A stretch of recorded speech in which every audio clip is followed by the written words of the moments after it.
It's Super T Sigma again with the resistance. I hope you're staying motivated and self-regulated. And if you are, good. And if you're not, we invite you to be motivated and self-regulated. Let's talk about love. Let's talk about love. The way love works and the way one could look at love is in the direction of how the letters are written when you spell it. When you start with the L, start at the top, draw a line that comes down and a line that goes to the right. But it's really that very same line. So how love starts, it starts from above. So that's where the dot starts in the L. And the above symbolizes more of a high-minded, more of a heavenly, more of a godlike, more of an unconditional quality. And you bring that down to the level that you're living on, to earth, basically, and you go to the right. So not only is true love high, but from that height, it comes down and then moves in righteousness. Then you have the O, which is a circle. You have the eternal loop. You have the cycle. So love is something that never intends on ending, never intends on ceasing. So you have the O.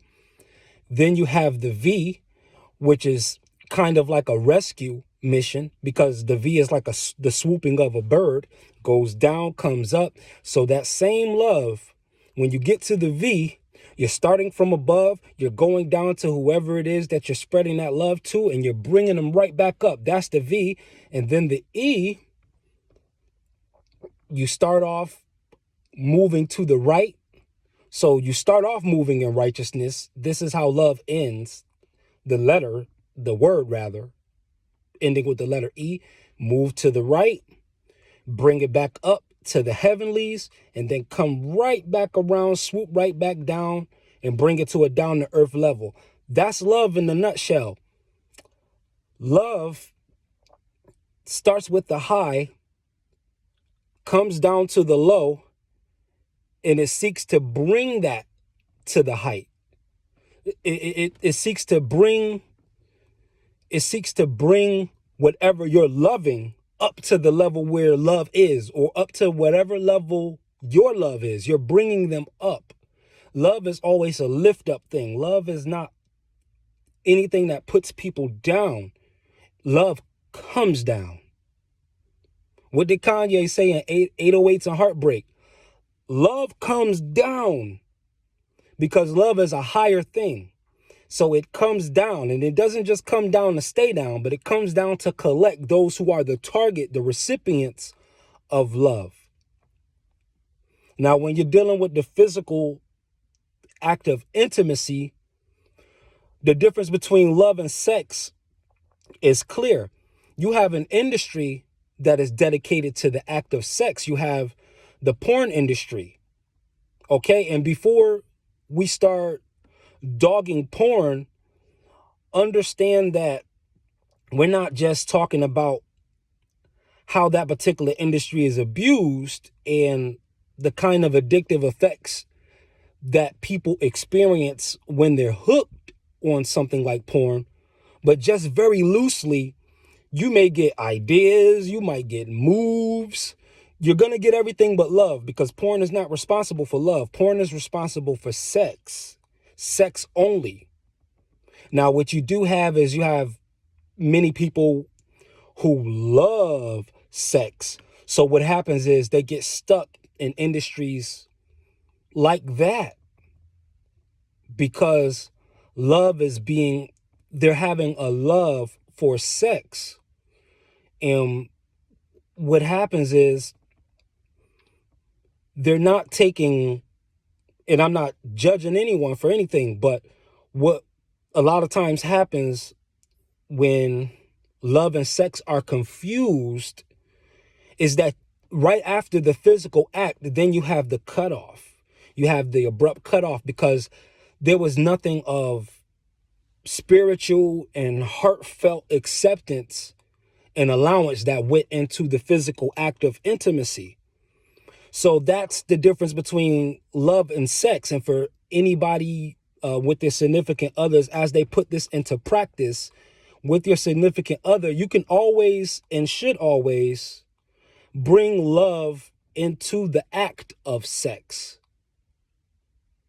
And vice versa with your significant other. You can bring sex into the art and the existence of love.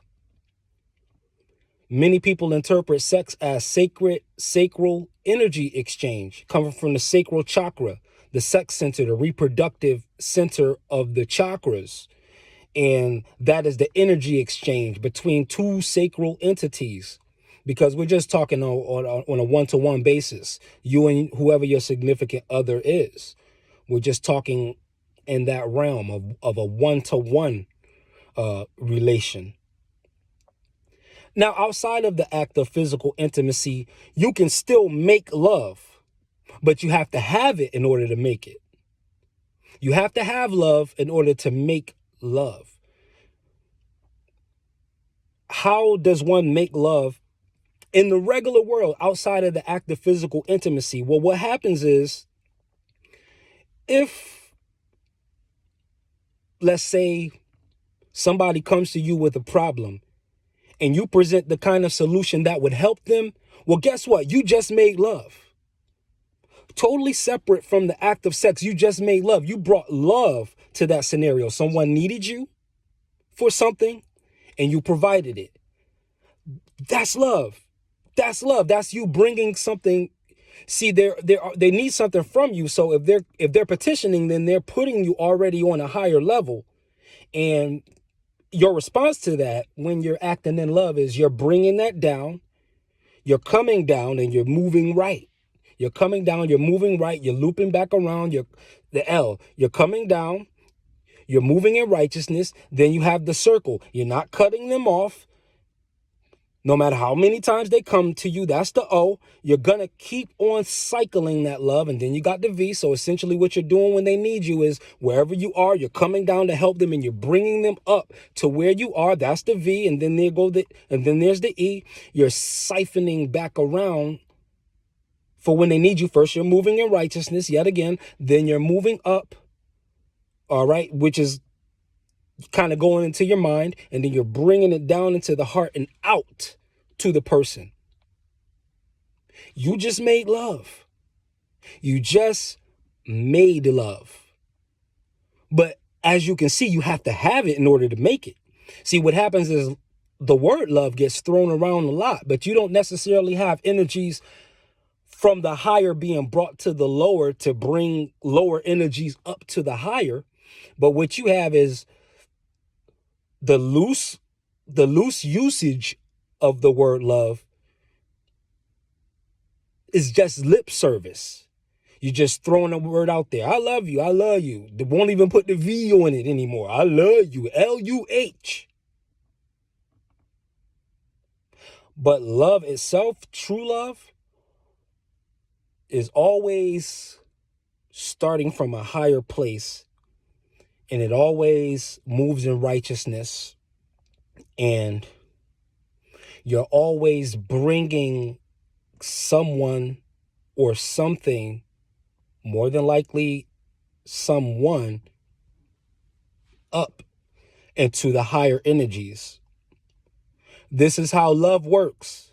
Just in how you write the word love, you can get the inner mysteries on how love works and how love is used and what love is intended for.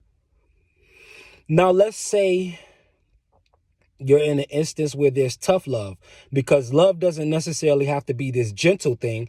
So now when we're talking about love expressed in different kind of energies, let's use the analogy of sex again, because in sessions, without being graphic in any way, shape, or form, you have sexual sessions that are either slow and romantic and methodical, or you have the hot and heavy, you guys are tearing at each other type of sessions. And when love is added into all of that, this simply means that love is being expressed in either higher or lower energies. So you can look at that tough love as true love, but it's more of an aggressive, it's the kind of love that puts a fire up under you. So you have that fire, and then you also have a love that can be like ice, a love that can be slow and methodical, a little more romantic, a little more slow paced, because when you're moving slower, you're giving the other person time to adjust to the energies that you're bringing from the higher place when you provide love to it. So again, that's basically the crux on a few degrees on how love works. Again, I'm Super T Sigma with the resistance. Stay motivated and self-regulated. Peace.